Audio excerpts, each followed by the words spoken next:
There's a billionaire, and if you don't know his name, you certainly know his business background. Les Wexner will be grilled tomorrow. This is part of what has become a bipartisan rebuke to Donald Trump over and over on the Epstein files. He said no new files. Congress made him release them. That's the story we've been following. He said, let it go. It's an old story. Congress said, no, there's more to do. And so it stays in the news because of these actual investigative developments. Now, Wexner had a long and very big kind of business relationship with Epstein. The question is, what kind of business? But tens of millions of dollars were exchanged. This deposition will occur in Ohio. That's part of an accommodation of the witness, who is 88 years old.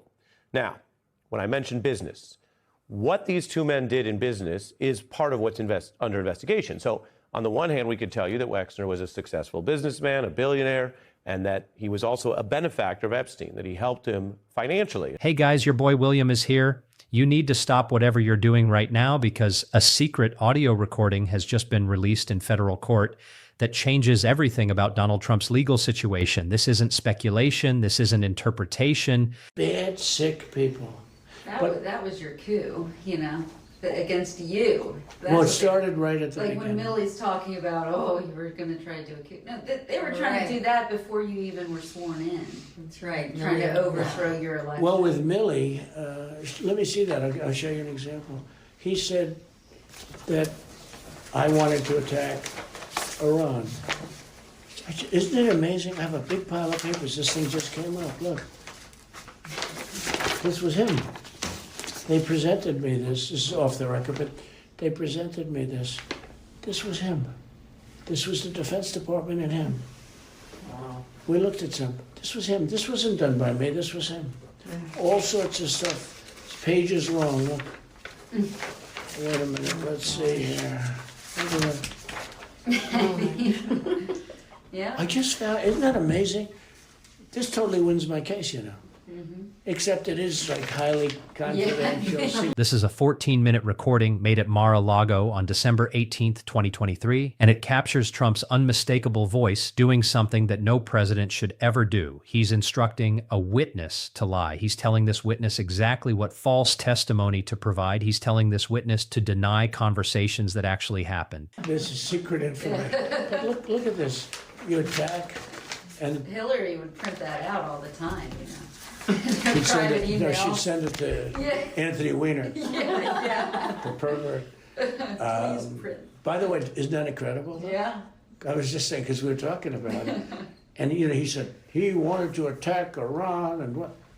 These are the You did. papers. It's pretty, This was done by the military, given to me. I think we can probably, right? I don't know. We'll have to see. Yeah, we'll have to try to Declassify. figure out it. See, as president, I could have declassified Yeah. it. Now I can't, you know, but this is Yeah, classified. now we have a problem. Isn't that interesting? Yeah.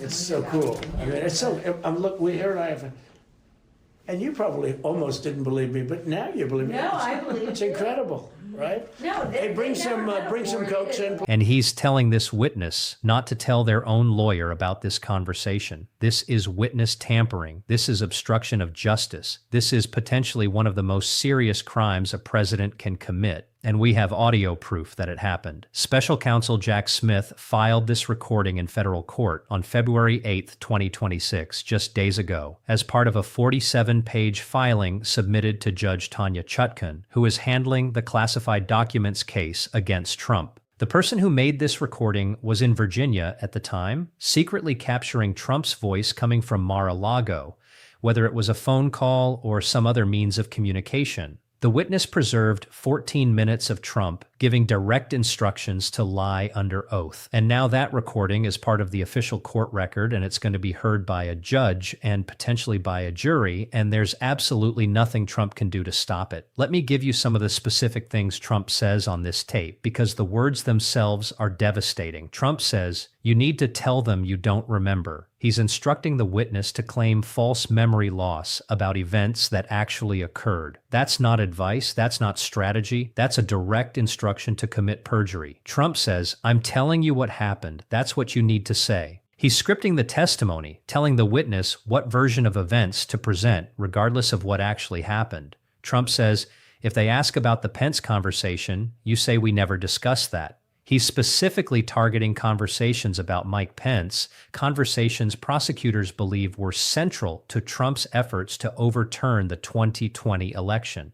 Trump says, "This is between us." He's creating secrecy around this exchange, making sure nobody else finds out what he's doing. And then Trump says something that should absolutely terrify anyone who believes in the rule of law. He says, "Don't tell your lawyer." Trump is instructing this witness to hide their conversation from their own attorney. Why would Trump say that unless he knew what he was doing was illegal? Why would he demand secrecy from a witness's own lawyer unless he understood that he was committing a crime? That single instruction, "Don't tell your lawyer," is consciousness of guilt captured on tape. Now, here's what makes this even more serious. The recording also mentions classified documents. It references Mar-a-Lago. It references file boxes. So this tape isn't just about election interference in January 6th. It's also about the classified documents case. It captures Trump potentially discussing how to lie about documents at Mar-a-Lago. That means this single recording could be evidence of multiple serious crimes, obstruction of justice, witness tampering, and potential Espionage Act violations, all captured in Trump's own voice. The prosecutors are arguing that this recording falls under what's called the crime fraud exception. That's a legal doctrine that says if you're trying to use attorney-client privilege or any other privilege to cover up crimes, the courts can override that privilege and force disclosure. So if Trump was trying to hide behind some kind of privilege, that privilege can be overcome because Trump was allegedly committing crimes by instructing a witness to lie. Trump's response to this news has been predictable. He's claiming on Truth Social that the recording is fake. He's claiming it's not really his voice. He's claiming this is another deep state attack. But here's the problem with that defense. The audio has been authenticated. Forensic experts have confirmed it's Trump's voice. Prosecutors have verified the recording.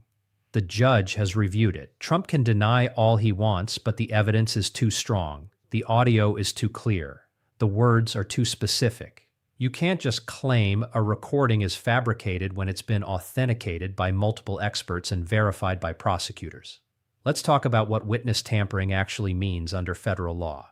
The statute prosecutors use is 18 U.S.C. section 1512, which makes it illegal to tamper with a witness with the intent to influence, delay, or prevent testimony.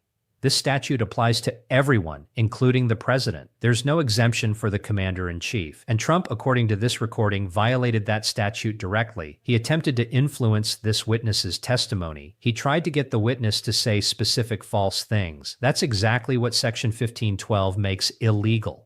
The penalties for violating this statute can be severe.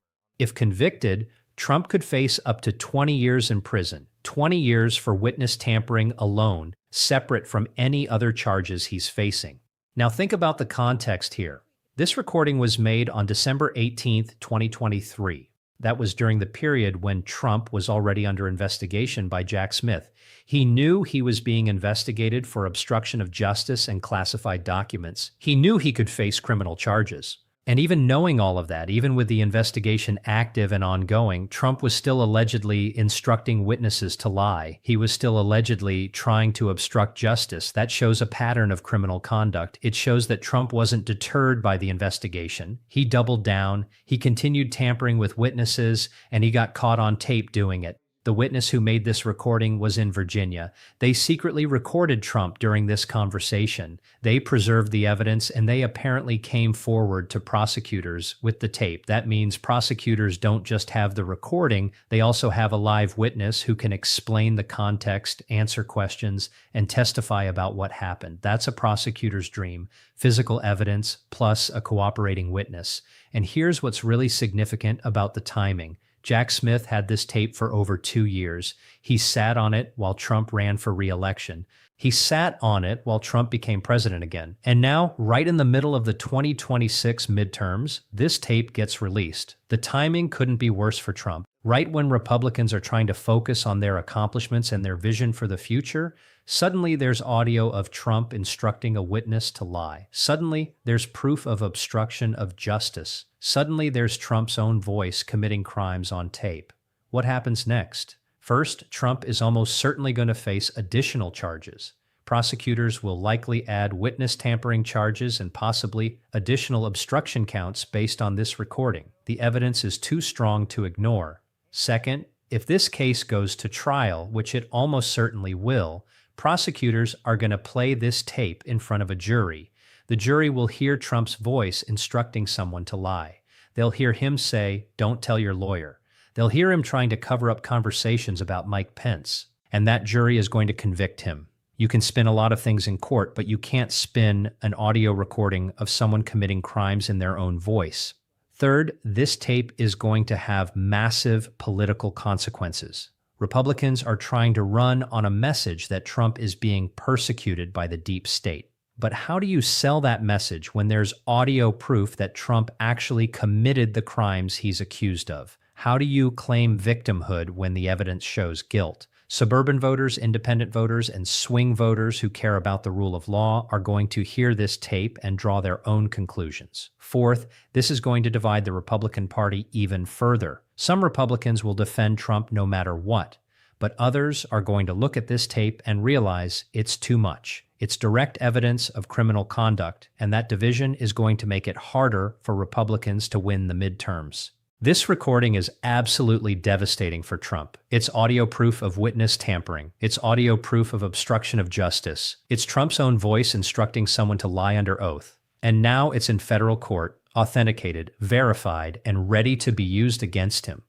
The legal situation just got significantly worse. The political situation just got significantly worse. And there's absolutely nothing Trump can do to make this tape disappear. It exists. It's real, and it's going to be heard by anyone who wants to listen. This is one of the most significant developments in Trump's legal troubles, and it's going to have massive consequences for everything that follows.